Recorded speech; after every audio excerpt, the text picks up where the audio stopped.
ഇന്ന് അന്താരാഷ്ട്ര മ്യൂസിയം ദിനം.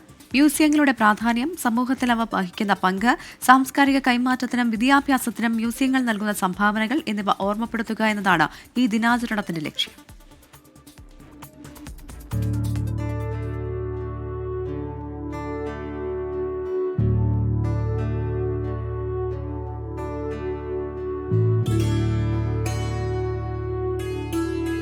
മ്യൂസിയങ്ങൾ പുരാവസ്തുക്കൾ സൂക്ഷിക്കുന്ന സ്ഥലങ്ങൾ മാത്രമല്ല, അവ ഒരു സമൂഹത്തിൻ്റെ ചരിത്രം, കല, സംസ്കാരം, ശാസ്ത്രം, സാങ്കേതികവിദ്യ എന്നിവയുടെ ജീവിക്കുന്ന രേഖകളാണ്. തലമുറകളിൽ നിന്ന് തലമുറകളിലേക്ക് അറിവും പൈതൃകവും കൈമാറുന്നതിൽ മ്യൂസിയങ്ങൾക്ക് സുപ്രധാന പങ്കുണ്ട്.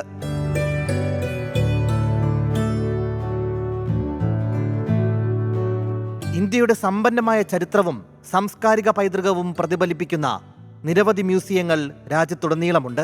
1814 സ്ഥാപിതമായ കൊൽക്കത്തയിലെ ഇന്ത്യൻ മ്യൂസിയം, ഡൽഹിയിലെ നാഷണൽ മ്യൂസിയം തുടങ്ങിയവ അവയിൽ ചിലതു മാത്രം. കേരളത്തിലും നിരവധി മ്യൂസിയങ്ങളുണ്ട്.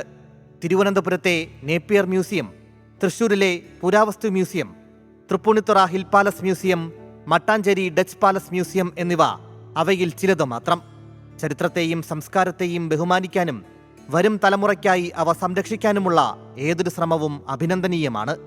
ചരിത്രത്തെ തമസ്കരിക്കാനും പാഠപുസ്തകങ്ങളിൽ നിന്നു പോലും അവ മായ്ക്കുവാനും ഭരണാധികാരികൾ ശ്രമിക്കുന്ന പുതിയ കാലത്ത് മ്യൂസിയങ്ങളുടെ പ്രാധാന്യം വർദ്ധിച്ചു വരികയാണ്.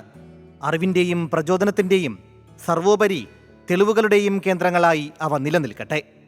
Research desk 24.